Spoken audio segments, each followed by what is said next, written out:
8월 12일 월요일 아침입니다. 오늘도 주님이 주시는 기쁨을 누리시는 복된 하루가 되시길 바랍니다. 이 아침에 함께 살펴볼 말씀은 이사야서 23장 1절에서부터 18절까지 말씀입니다. 제가 읽도록 하겠습니다. 두로에 관한 경고라. 다시스의 배들아, 너희는 슬피 부르짖을지어다. 두로가 황무하여 집이 없고 들어갈 곳이 없으며 그 소식이 기팀 땅에서부터 그들에게 전파되었습니다. 바다에 왕래하는 시돈 상인들로 말미암아 부요하게 된 너희 해변 주민들아, 잠잠하라. 시월에 곡 심고 나일의 추수를 큰 물로 수송하여 드렸으니 열국의 시장이 되었도다. 시돈이여, 너는 부끄러워할지어다. 대접하다 곧 바다의 요새가 말하기를 나는 산고를 겪지 못하였으며 출산하지 못하였으며 청년들을 양육하지도 못하였으며 처녀들을 생육하지도 못하였다 하였습니다. 그 소식이 애굽에 이르면 그들이 두로의 소식으로 말미암아 고통받으리로다. 너희는 다시스로 건너갈지어다. 해변 주민아, 너희는 슬피 부르짖을지어다. 이것이 옛날에 건설된 너희 히라기의 성 곧 그 백성이 자기 발로 먼 지방까지 가서 머물던 성읍이냐. 멸관을 씌우던 자요, 그 상인들은 고관들이요, 그 무역상들은 세상의 존귀한 자들이었던 두로에 대하여 누가 이 일을 정하였느냐. 만군의 여호와께서 그것을 정하신 것이라. 모든 누리던 영광을 욕되게 하시며 세상의 모든 교만하던 자가 멸시를 받게 하려 하심이라. 딸 다시스여, 날같이 너희 땅에 넘칠지어다. 너를 속박함이 다시는 없으리라. 여호와께서 바다 위에 그의 손을 펴사 열방을 흔드시며 여호와께서 가나안에 대하여 명령을 내려 그 견고한 성들을 무너뜨리게 하시고 이르시되 너 학대받는 처녀 딸 시도나 내게 다시는 희락이 없으리니 일어나 기팀으로 건너가라. 거기에서도 내가 평안을 얻지 못하리라 하셨느니라. 갈대아 사람의 땅을 보라. 그 백성이 없어졌나니 곧 아수르 사람이 그곳을 들짐승이 사는 곳이 되게 하였으되 그들이 망대를 세우고 궁전을 헐며 황무하게 하였느니라. 다시스의 배들아, 너희는 슬피 부르짖으리라. 너희의 견고한 성이 파괴되었느니라. 그날부터 두로가 한 왕의 연한같이 70년 동안 잊어버린 바 되었다가 70년이 찬 후에 두로는 기생의 노래같이 될 것이라. 잊어버린 바 되었던 너 음녀여, 수금을 가지고 성읍에 돌아다니며 기묘한 곡조로 많은 노래를 불러서 너를 다시 기억하게 하라 하였느니라. 70년이 찬 후에 여호와께서 두로를 돌보시리니 그가 다시 값을 받고 지면에 있는 열방과 음란을 행할 것이며 그 무역한 것과 이익을 거룩히 여호와께 돌리고 간직하거나 쌓아두지 아니하리니 그 무역한 것이 여호와 앞에 사는 자가 배불리 먹을 양식 잘 입을 옷감이 되리라. 아멘.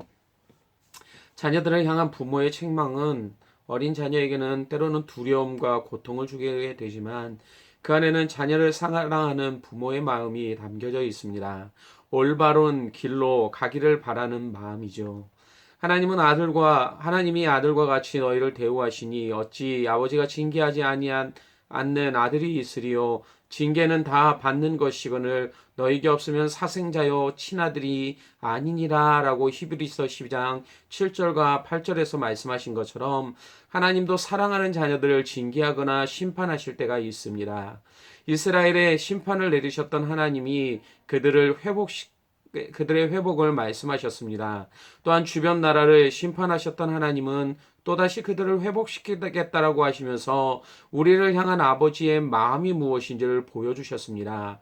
오늘 함께 묵상하는 내용에서도 같은 모습을 발견하게 됩니다. 그렇다면 구체적으로 두로가 왜 심판을 받게 되었는지, 그리고 심판 후에 그들의 모습은 어떤지, 마지막으로 하나님의 회복 가운데 나타나고 있는 모습은 무엇인지를 함께 살펴보면서 은혜를 나눌 수 있기를 원합니다. 먼저 두로가 심판받는 이유를 살펴보겠습니다. 두로는 지형상으로 이스라엘 북쪽에 위치한 나라였습니다. 특별히 바다를 중심으로 형성된 나라로 일찍부터 해상 무역이 발달한 곳이었습니다. 2절에 그들을 바다에 왕래하는 시돈 상인들로 말미암아 부유하게 된 너희라고 표현하고 있습니다. 3절에서는 시올의 곡식 곧 나일의 추수를 큰 물로 수송하여 드렸으니 열국의 시장이다 라고 하나님은 표현하십니다. 두로는 지중해를 중심으로 주변 나라들과 무역함으로써 많은 부를 누렸던 곳이었습니다. 그런 나라에 하나님이 심판이 임하고 있습니다. 그 이유가 무엇입니까?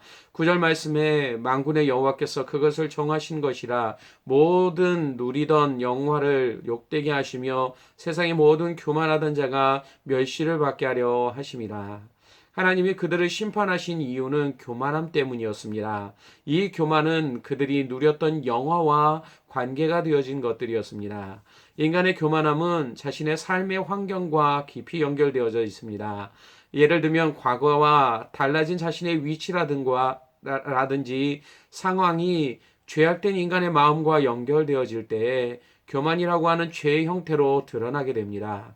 가난했을 때는 자신의 마음속에 숨겨두었지만 상황이 나아지고 조금만 풍성해져도 사람들을 무시하고 자기를 자랑하는 모습처럼 말입니다. 우리는 주변에서 이러한 모습을 쉽게 볼 수 있습니다.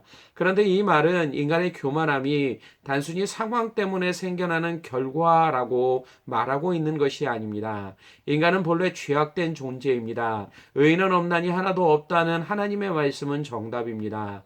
이처럼 인간 안에 있는 하나님을 부인하는 마음은 이런 상황들에 의해 자극을 받게 됩니다. 그리고는 지금까지 감추었던 자신의 본래 모습을 드러나도록 합니다. 마치 작은 불씨가 마른 장작에 쉽게 옮겨 붙어서 금세 커다란 불로 변해 모든 것을 태워버리는 것과도 같습니다. 이처럼 우리 안에 있는 죄는 현재 자신의 상황에 따라 금세 교만함 가운데 서도록 만들어버리는 성격을 가지고 있습니다. 그래서 사도 바울은 우리에게 교훈합니다. 그런즉 선줄로 생각하는 자는 넘어질까 조심하라 라고 말입니다. 이 말은 성도는 날마다 깨어서 자신을 살피고 근신하는 자들임을 말해주고 있습니다. 날마다 하나님의 말씀에 자신을 비춰보고 그분의 뜻에 순종함이 없다라면 우리는 패망의 선봉이며 넘어짐의 앞잡이인 교만함 가운데 빠질 수밖에 없게 됩니다.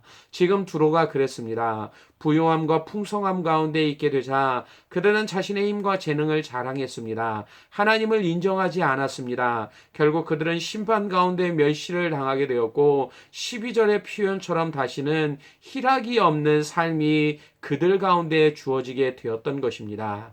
두 번째로 살필 것은 심판 이후의 그들의 모습입니다.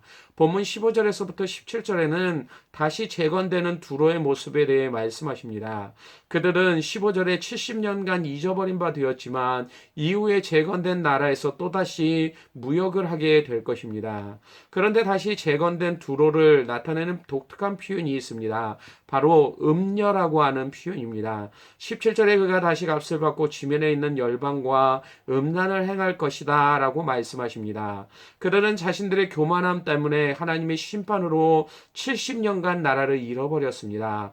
그들 중에는 아직까지 과거에 이 심판을 경험했던 자들이 존재하고 있었을 것입니다. 그런데도 신랑을 버리고 또 다른 남자를 찾아가는 음녀처럼 그들은 또다시 하나님을 버렸습니다. 그리고는 그들의 마음을 교만하게 했던 그리고 심판받게 했던 물질을 얻는 것에만 몰두하도록 만들었습니다. 이 모습은 우리에게 분명한 사실을 전해주고 있습니다. 시대를 막론하고 이 땅에 존재하는 인간은 절대로 스스로 하나님을 찾을 수 없다는 것입니다. 모든 인간에게는 아무런 소망이 없음을 보여주는 것입니다. 비록 두려움 때문에 그리고 공포 때문에 잠시 하나님의 도우심과 은혜를 구할지는 모르지만 영원히 하나님을 사랑하거나 그분 안에 머무르지 않습니다. 결국 마지막 때 심판 받는 것 외에는 기대할 수 없는 것이 인간이 갖고 있는 모습입니다. 그런데도 세상은 여전히 인간이 가지고 있는 가능성에 집중하려고 합니다. 선행을 행하는 사람들을 칭찬하고 그들의 숭고한 정신을 높이기를 원합니다. 게다가 인간이 이루어가는 기술의 발전을 보면서 세상이 점점 좋아질 것이라고 평안을 누릴 수 있게 될 것이라는 낙관론에 빠지게 됩니다. 겉모습밖에는 볼 수 없는 인간의 눈에 선해 보이고 그 정신이 숭고해 보일지라도 중심을 보시는 하나님 앞에 인간의 모든 것은 거짓되며 부패하고 죄악된 것뿐입니다. 이것이 나라를 다시 재건하였지만 또다시 음란 가운데 빠졌던 두로의 모습이었습니다. 마지막으로 살펴볼 것은 하나님의 회복하심입니다. 18절에 음란했던 두로가 그 무욕한 것과 이익을 거룩히 여호와께 돌리고 그 무역한 것이 여호와 앞에 사는 자가 배불리 먹을 양식, 잘 입는 옷감이 되도록 하나님의 백성에게 헌신적으로 행하게 된다라고 말씀합니다. 여기서 구체적으로 하나님이 두로에 행하셨던 일이 무엇인지에 대해서 말씀하지 않기에 이 내용을 이해하는 데는 다소 어려움이 발생합니다. 과연 나라를 재건했지만 여전히 음란을 행했던 두로가 지금 하나님 앞에서 거룩히 행하고 하나님의 백성에게 헌신적으로 행하게 되는 이유가 무엇입니까?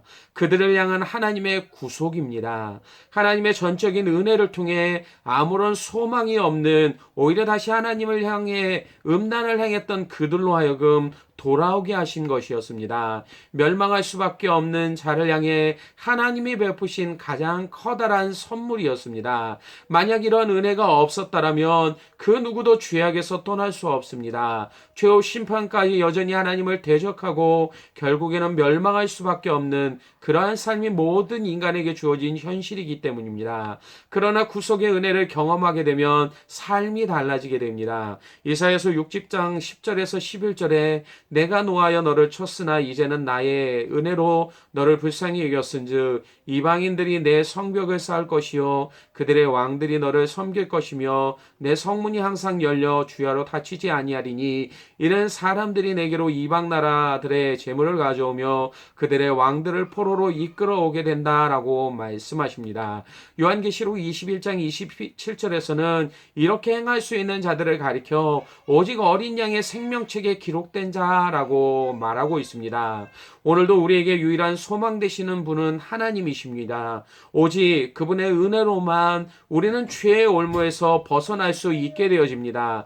또한 선을 행하기 원하지만 도리어 원하지 않는 악을 행하는 우리를 온전히 세우시고 인도하실 수 있는 유일한 분이시기도 합니다. 하나님은 사랑의 매와 인생의 채찍을 통해 오늘도 사랑하는 자녀들을 단련하시고 점검과 같은 자들로 변화시키십니다. 이러한 은혜를 우리가 받았다면 감사함으로 온전히 주님께 삶을 드릴 수 있어야만 합니다. 또한 그 안에서 기쁨과 즐거움으로 더욱 주님을 바라볼 수 있는 삶을 살아야만 합니다. 이러한 은혜가 있는 저와 여러분의 삶이 되시기를 주님의 이름으로 간절히 축원합니다. 기도하겠습니다.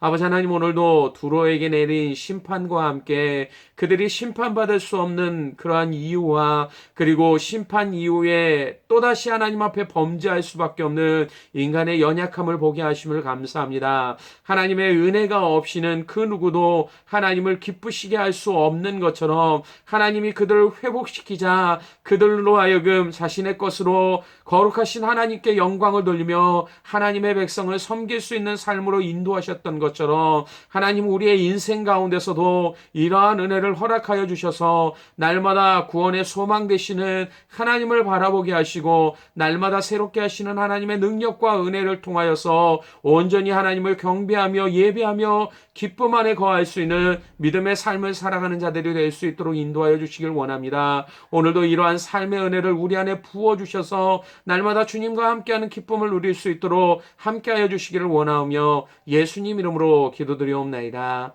아멘.